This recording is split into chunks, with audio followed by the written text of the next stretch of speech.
about 12:25 a.m. Monday morning. East Coast, New York to be specific. Monday night for me. I stay up late. Always have.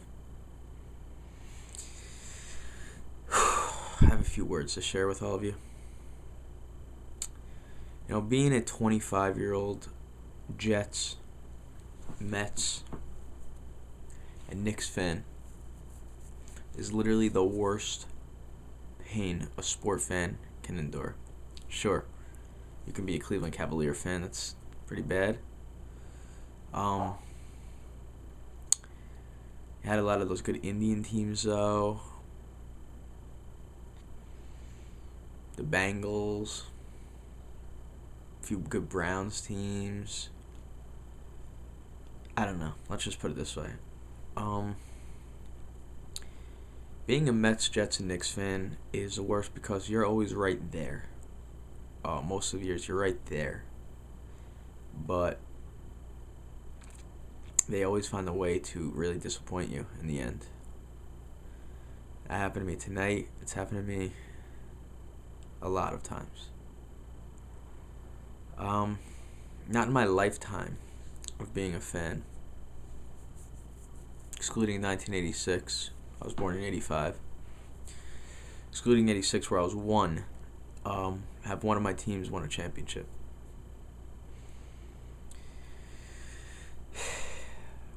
I would say 23 to 31-year-old Jets, Mets, and Knicks fans have it the hardest. 25-year-olds, are in the middle, so they basically have it the hardest.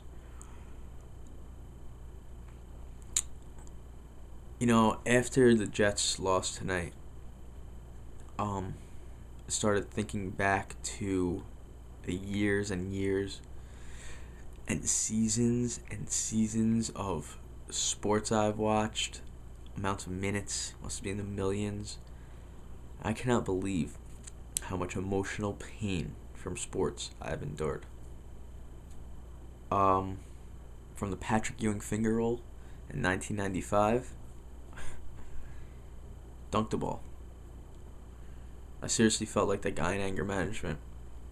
It goes like something like this. I'm okay. Allen Iverson just missed a game-winning layup.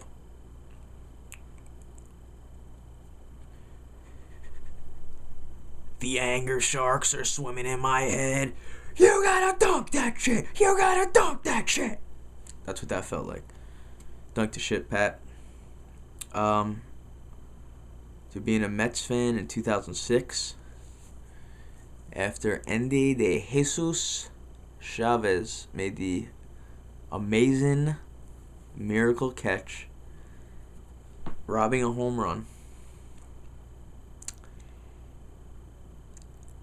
Carlos Beltran decided to get caught looking at a third pitch curveball called strike from Adam Wainwright. I did not speak for 3 days after that. Shit happens. And then the next year, 2007, being a Mets fan, I didn't think it could get worse. I got a lot of shit from Yankees fans and whatnot about, the Mets sucking. And then with 17 games left in the season, the Mets had a 7-game lead in the division, NL East, and they blew it and didn't make the playoffs.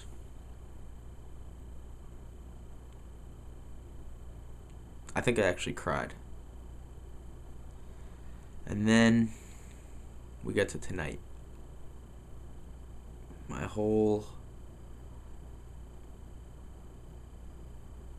existence as a Jets fan has been painful. Always a disappointment.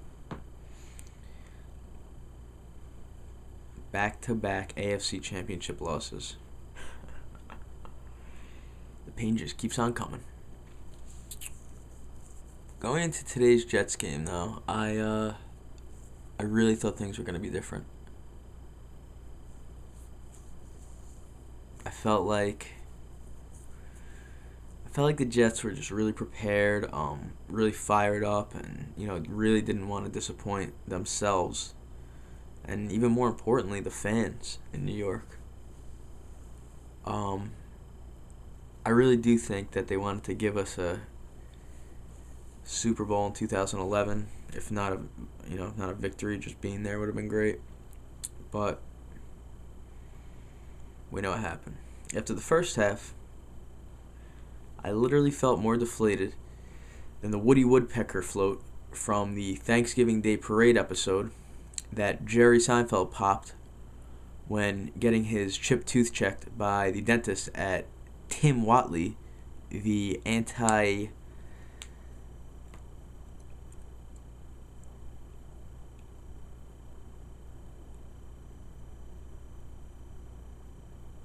Tim Watley.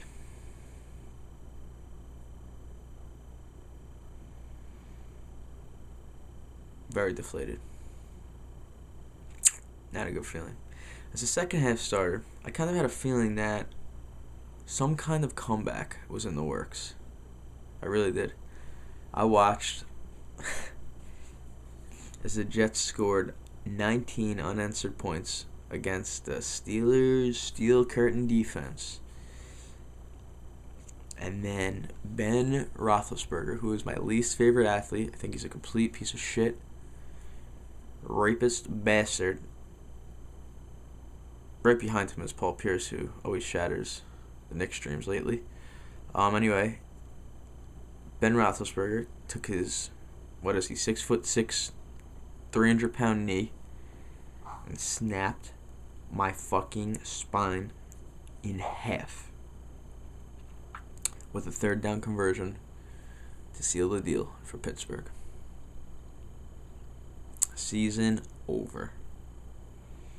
I sat there for 45 minutes after the game in complete silence and truly contemplated my life as a sports fan.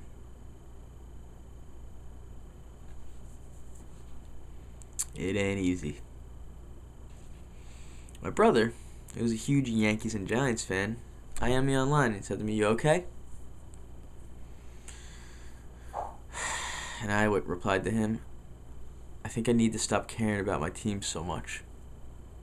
He then followed with, "No, that's not what being a fan is." Or rather, no, that's what being a fan is, caring about your team so much. Now this is coming from a Yankees fan who, in his fan lifetime, has seen 14 playoff appearances, 10 division titles, 4 wild card berths, and 5 World Series championships.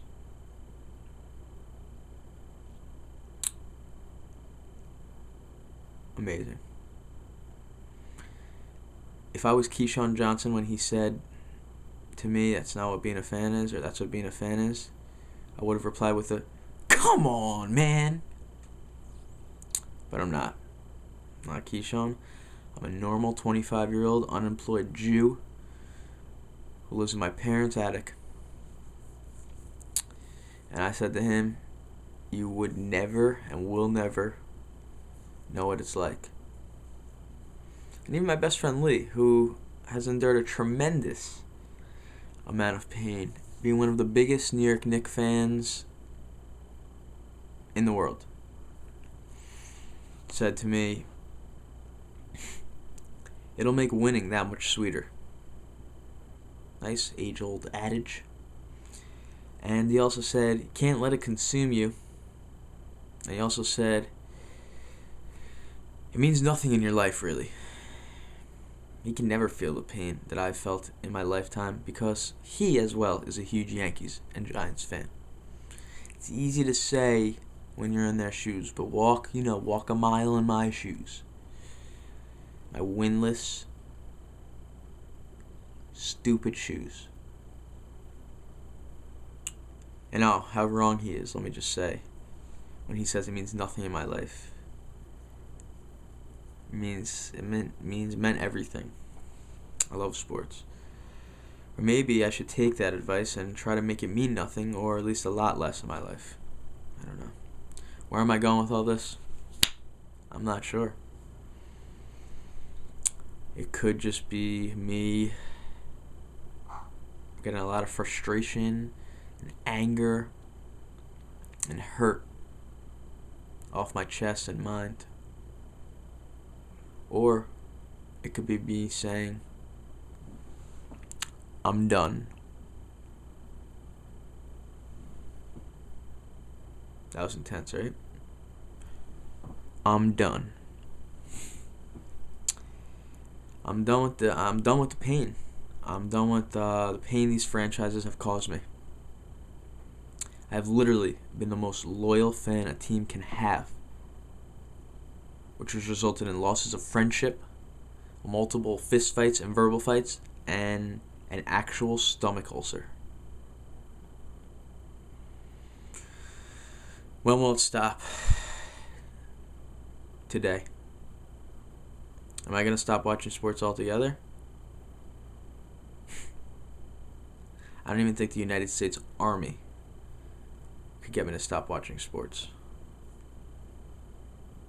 But today, I truly lost a big part of the fire that burns inside of me. I'm drained. That's really it. There's only so much hurt a man and a fan can take. It sounds to many of you, I'm sure, like I lost a soulmate in a horrible accident. But this is truly how much I care about my teams. It's actually really sad when you think about it. It just feels like I keep falling in love and having my heart broken at the very last moment when all things are working perfectly in my eyes. And then my girlfriend decides to take a knife and boom, stick it through my cold, black heart.